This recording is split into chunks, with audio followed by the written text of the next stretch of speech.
There is a moment, small, forgettable to almost everyone who witnesses it, that tells you everything you will ever need to know about a person. It is not the promise they made you. It is not the compliment they gave you in front of others. It is the way they spoke to a waiter who got their order wrong. It is what they did when they thought no one was watching.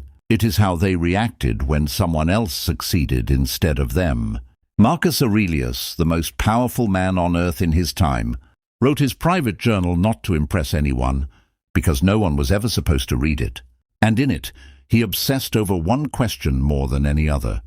Who am I, when nothing is forcing me to be good? By the end of this video, you will never look at people the same way again, because you will know exactly where character hides and exactly where it exposes itself. Welcome back to Powerful Mindset, the channel where ancient wisdom meets modern life. Here, we don't just study philosophy, we use it. Every video is built to give you one thing: clarity, the kind that helps you think clearer, live calmer, and become the version of yourself that the Stoics spent their entire lives trying to build. If this is your first time here, consider subscribing, because what you're about to hear isn't just information. It's a mirror, and most people are too afraid to look into it. Let's begin. We live in a world obsessed with first impressions. The firm handshake, the confident smile, the perfectly worded introduction. We have been trained by movies, by social media, by decades of self-help culture, to believe that character is something you can see immediately, something announced. But the Stoics understood something the modern world has forgotten. Character is not what people show you. Character is what people do when showing is no longer required. Epictetus, a man born into slavery who became one of history's greatest philosophers, taught his students something radical for his time. He said character isn't proven in the grand dramatic moments of life. It's not proven on the battlefield or in the courtroom or on the stage. It is proven in the small, unremarkable moments, the ones so minor that most people don't even think to hide their true nature during them. That's the danger, and that's the opportunity. Because if character reveals itself in small moments, that means you can see it in others and, yes, in yourself, long before the big moments ever arrive. You don't have to wait for someone to betray you to know they would. You don't have to lose everything to discover who you really are underneath the performance. Today we're going to walk through 7 small, ordinary behaviors so subtle that most people never think to watch for them, that quietly, unmistakably reveal a person's true character. Some of these will surprise you. One of them, I promise, will make you think of someone specific in your life immediately. And by the end, you'll be looking at your own habits differently too. Stay with me until the end, because behavior number 5 is the one almost nobody talks about, and it might be the most important one of all. Let's start with the first behavior, and it begins with something as small as a glass of spilled water. Behavior number 1, how they treat people who can do nothing for them. There's an old story, retold in different forms across centuries, about a wealthy man who took a young woman on a date to a fine restaurant. Throughout the meal, he was charming, attentive, generous. She was, by all appearances, witnessing a good man. Then the waiter brought the wrong dish. In an instant his voice changed, sharp, condescending, cruel, in a way that felt rehearsed, like a mask slipping to reveal a face that had done this before. The woman watched, and in that single moment, she learned more about him than 3 hours of conversation had told her. She never went on a second date. This is one of the oldest tests of character in human history, and the Stoics understood exactly why it works. Seneca wrote to his friend Lucilius about the treatment of slaves, the most powerless people in Roman society, and insisted that how a man treated those beneath him in station revealed the truth of his soul far more than how he treated his equals or superiors. Think about why that is. When you are with someone who has power over you, a boss, an investor, someone whose opinion of you carries consequences, you are, consciously or not, performing. Even good people perform a little in front of authority. It's human. It's not necessarily dishonest. But a waiter can't fire you. A cashier can't promote you. A stranger who will never see you again holds no leverage over your future, and so in front of them, the performance becomes unnecessary. What comes out instead is simply what's there. This is why the Stoics placed such enormous weight on how we treat those who cannot benefit us. Not because it's polite, because it's diagnostic. Ask yourself honestly, how do you speak to service workers when you're having a bad day? How do you treat someone who can't advance your career, boost your status, or make your life easier in any tangible way? That answer, not your resume, not your social media profile, is closer to the truth of who you are. And here's the part that should genuinely unsettle you. The people who fail this test rarely know they're failing it. They believe they are good people because they are kind to people who matter to them. But kindness that is conditional on usefulness isn't kindness at all. It's strategy wearing kindness as a disguise. Marcus Aurelius, ruler of the known world, wrote reminders to himself, private, unread by anyone else, to treat every person, regardless of station, with the same fundamental respect, because he understood that power doesn't reveal character. Power removes the incentive to hide it. So here's a question worth sitting with, and I want you to actually answer it in the comments below. Think of the last time you interacted with someone who had zero ability to affect your life. How did you treat them? Be honest. This comment section is anonymous enough for the truth. Let's move to the second behavior.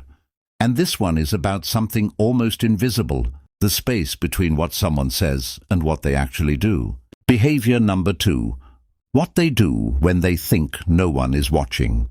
There's a concept in ancient philosophy sometimes translated as the watcher within, the idea that a person of true character behaves the same whether observed or alone, because their standard doesn't come from an audience, it comes from within. Diogenes, the famously eccentric Cynic philosopher, was once seen eating in the marketplace, something considered shameful in his era. Onlookers mocked him. His response was simple. He ate in the marketplace, he said, because hunger struck him in the marketplace.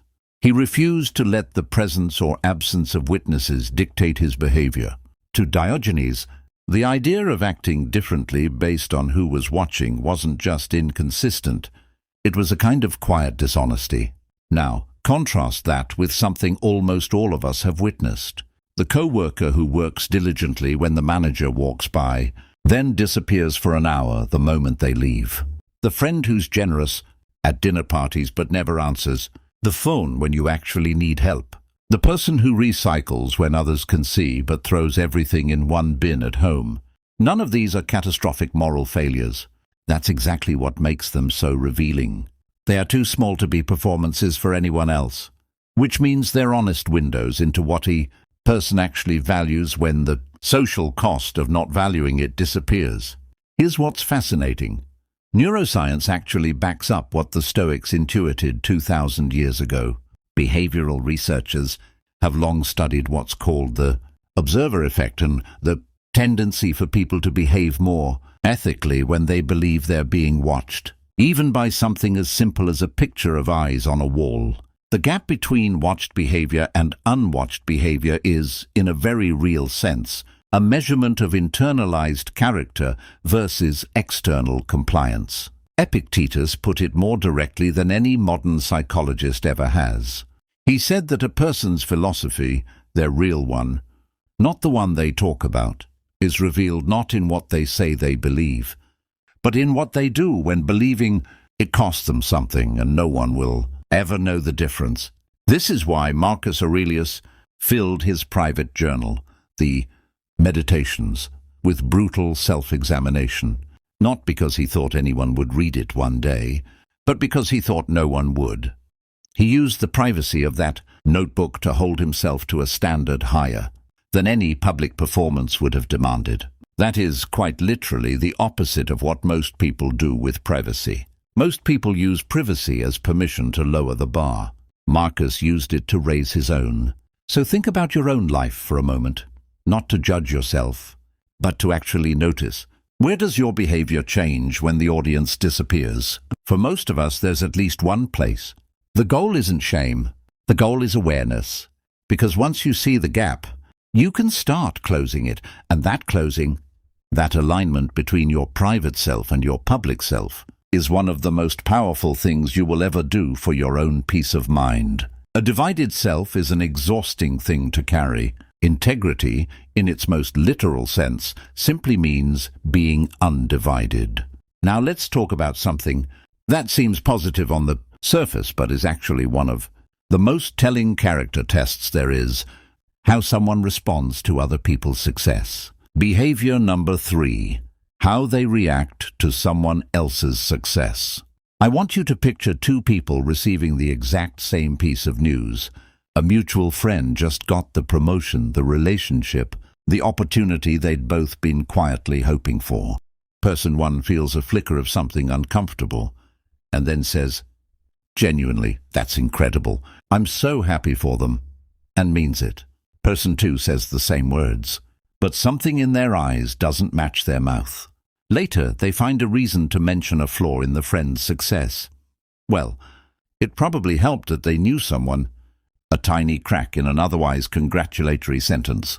Both people said kind words. Only one of them meant them. The Stoics had a very specific, unforgiving word for the discomfort that arises when we witness someone else's good fortune, envy. And they didn't treat it as a minor character flaw. They treated it as one of the clearest signs of a mind that has confused its own worth with comparison to others. Seneca wrote that envy is a peculiarly self-destructive vice because, unlike almost every other flaw, it offers the person who feels it absolutely no pleasure whatsoever. A greedy man at least enjoys his gold.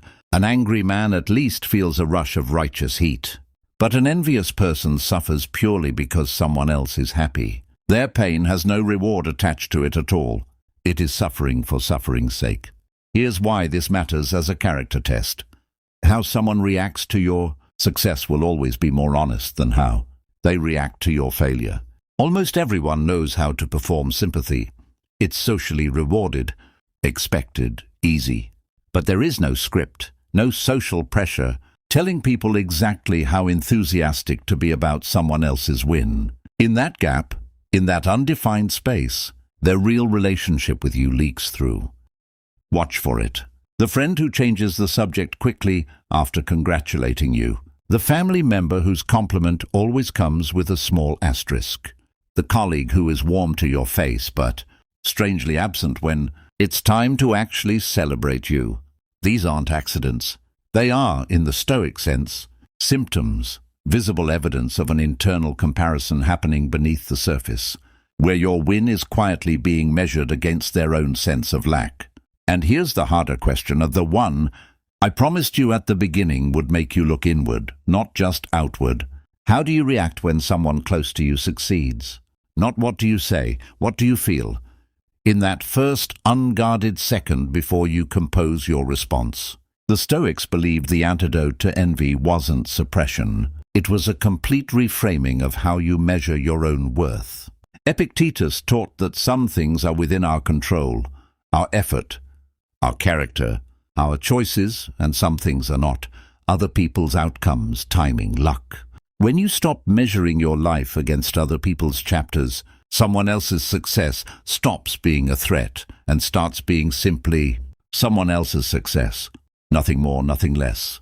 And when you get there, genuinely get there, you experience something remarkable. Other people's joy starts to become a source of your own joy, instead of a source of your pain.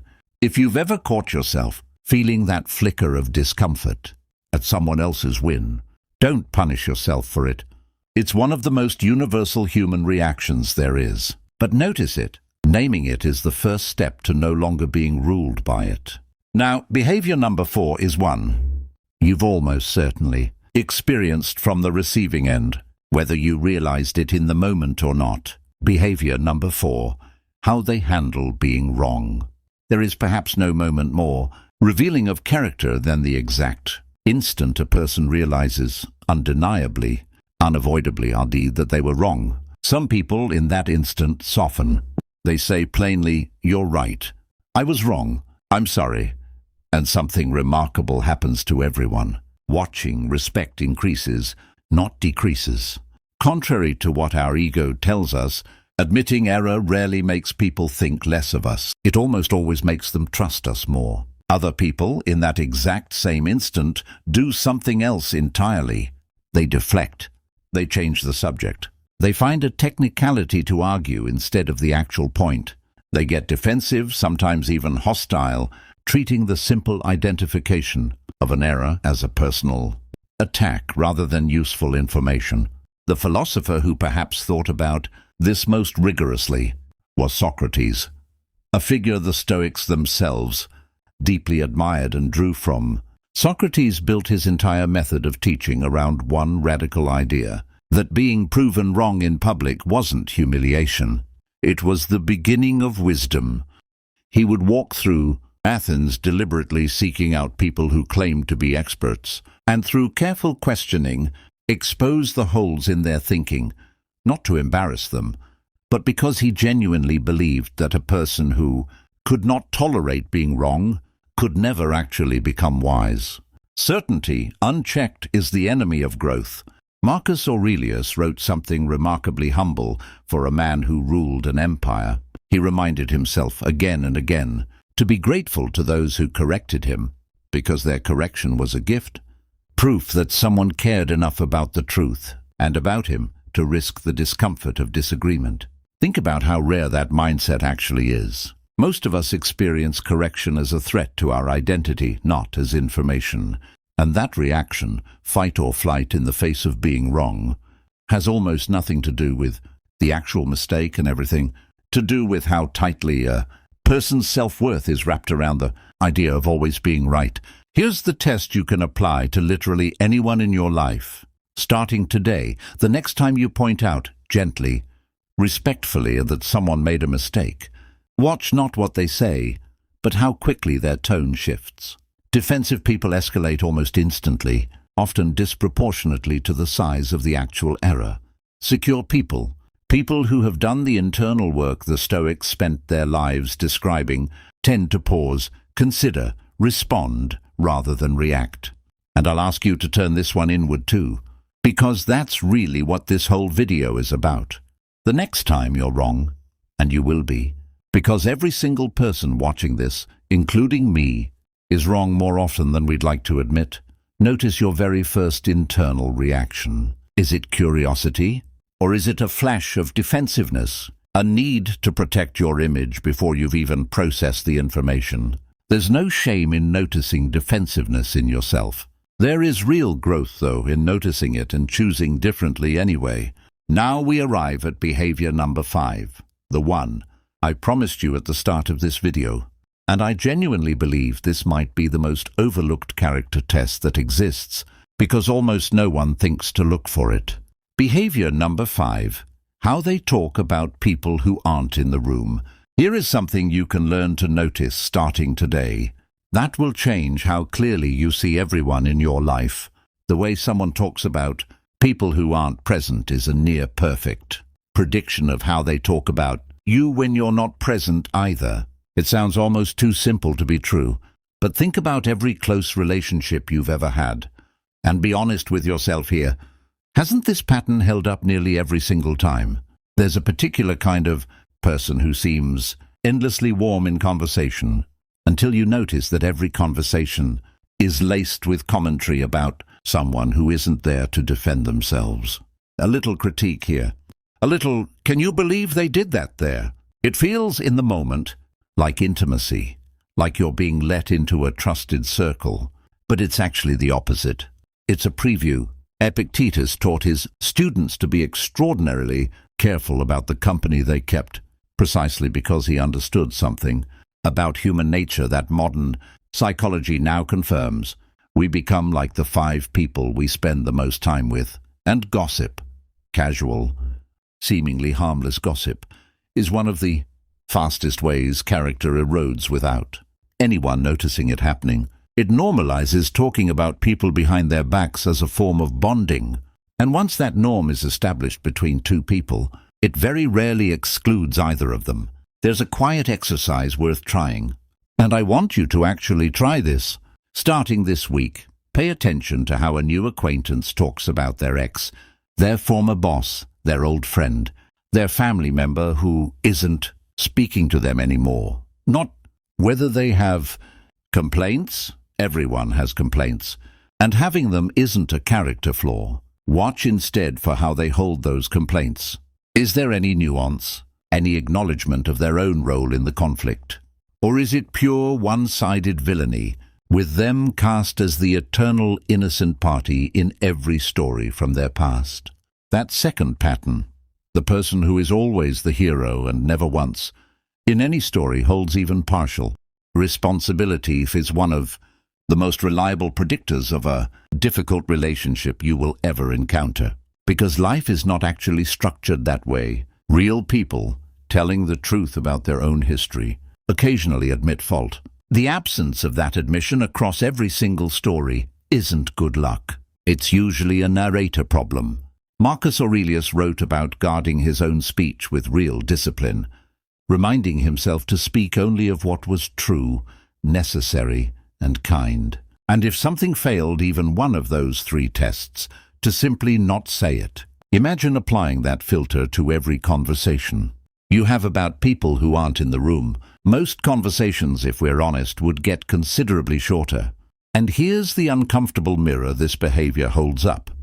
If you've ever wondered whether someone talks about you the way they talk about others when you're not around, you probably already know the answer. You've heard it. You just haven't wanted to fully believe it yet. Let that sit with you for a second, because it's an important one.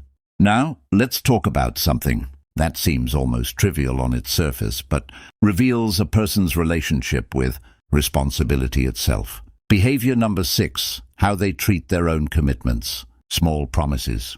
Not the big dramatic vows, the small ones. I'll call you back. I'll be there at 7. I'll send that over by Friday. These promises are so minor that breaking them rarely comes with any real social consequence. And that's exactly why they matter so much. The Stoics held an almost sacred view of a person's word.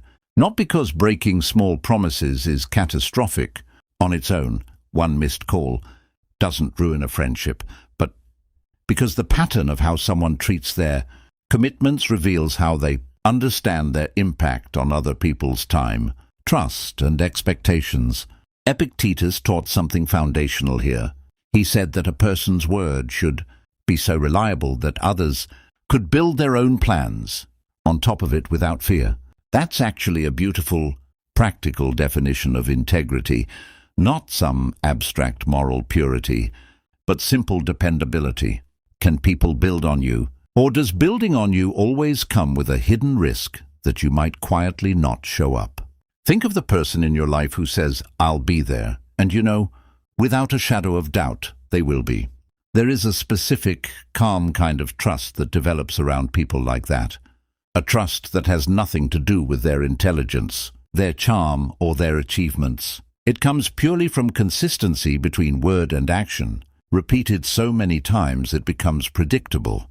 Now think of the opposite, someone whose "I promise" has, over time, become almost meaningless to you, because you've learned through repeated experience not to actually count on it. Here's what's interesting. You likely didn't lose trust in that person after one broken promise. Trust rarely collapses in a single moment. It erodes, small commitment by small commitment, until one day you realize you've quietly stopped expecting anything from them at all. Marcus Aurelius framed self-discipline itself as a form of respect.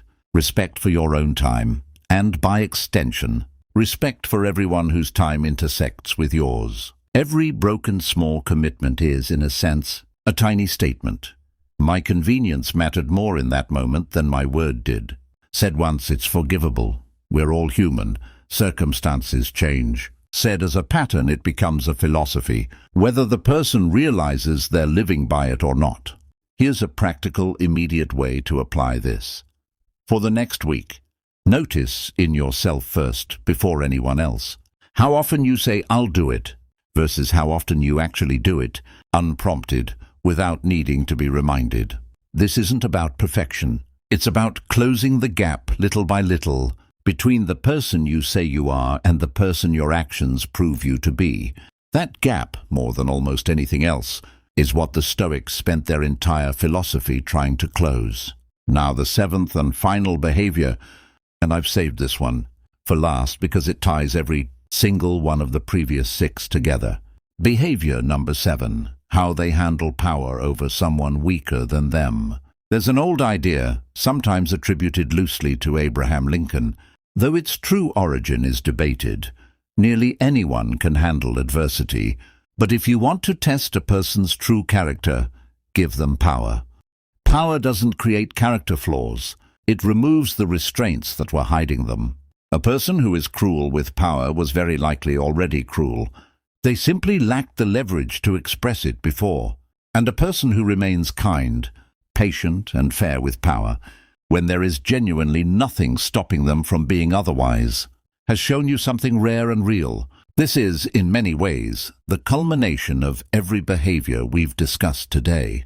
How someone treats a waiter who can't help them. How they act when no one's watching.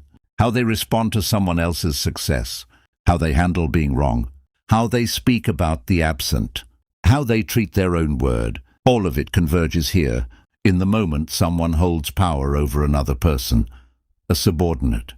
A younger sibling, an employee, a student. Anyone with genuinely less leverage than them in that specific interaction. Marcus Aurelius held the single most powerful position in the entire known world of his time. Absolute authority. The ability to do almost anything to almost anyone without meaningful consequence. And what did he write to himself privately, in the pages no one else was ever meant to read? He wrote reminders to be patient, to be fair, to remember that those beneath him in station were still full human beings, deserving of the same basic dignity as anyone else. He didn't write this because it was expected of him. Emperors of his era were rarely held to that standard. He wrote it because he understood, more clearly than almost anyone in history, that unchecked power is the single greatest test character will ever face, and that most people fail it silently, without even the awareness that they're failing. Think of every person you've ever seen change the moment they gained a small amount of power over someone else. The manager who becomes a different person the day they get promoted. The customer who is a different person than the friend. The older sibling, the senior student, the person one small rung up a ladder from someone else. Watch what they do with that rung. It tells you almost everything. And once again, because this video has never really been about other people, not entirely, I want you to ask yourself honestly, where in your life do you hold even a small amount of power over someone else? A younger co-worker, a sibling, someone who works for you, someone who simply looks up to you. What do you do with that power in the small, unwatched moments? That answer, more than any accomplishment you'll ever list on a resume, is the truest measure of who you actually are. Here's something worth sitting with before we close. None of these 7 behaviors are about catching bad people. They're not a checklist for suspicion or a reason to start distrusting everyone around you. Used that way, this whole video would have failed its purpose entirely. The real gift the Stoics left us isn't a way to judge others more harshly. It's a mirror held up to ourselves, an invitation to notice, honestly and without excessive self-punishment, where our own private behavior doesn't yet match the person we claim to be in public. Because here's the truth almost no one says out loud. Every single person watching this video, myself included, has failed at least one of these 7 tests at some point. Probably more than one. Probably more recently than we'd like to admit. That's not a reason for shame.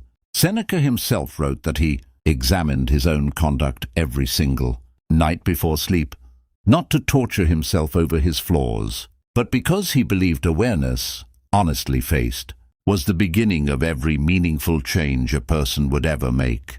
He wasn't trying to become perfect. He was trying to become, each day, slightly more aligned with who he actually wanted to be. That's the invitation here, not perfection, alignment. So if somewhere in these 7 behaviors you recognize something uncomfortable in yourself, good. That discomfort is not your enemy. It is, in the oldest and truest sense the Stoics understood, the beginning of wisdom. Let's bring it all together. Character isn't loud. It isn't found in the resume, the introduction, the first impression, or even the promise someone makes you with total sincerity in their eyes. It lives in the small, quiet, almost invisible moments. How someone treats a stranger who can't help them. What they do when no one's watching. How they respond to someone else's joy. How they handle being wrong. How they speak about the people who aren't there to defend themselves. How seriously they hold their smallest promises. And what they do with even the tiniest bit of power over someone weaker than them. Watch for these 7 behaviors in others, and you will rarely be surprised by anyone again. But more importantly, watch for them in yourself. Because the entire purpose of Stoic philosophy was never to make you a better judge of other people.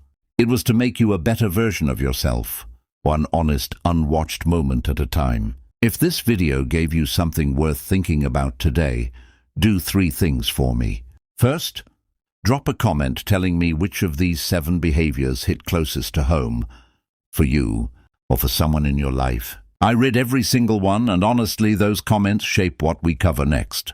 Second, if you believe someone in your life needs to hear this, share it with them, not as an accusation, but as a gift. The same way this philosophy has quietly been a gift to me. And third, if you want more videos like this, ancient wisdom, translated into something you can actually use in your real life, subscribe to Powerful Mindset and turn on notifications, because we release new videos built exactly like this one every single week. Until next time, remember, character isn't what you show the world. It's what remains when the world isn't looking. I'll see you in the next one.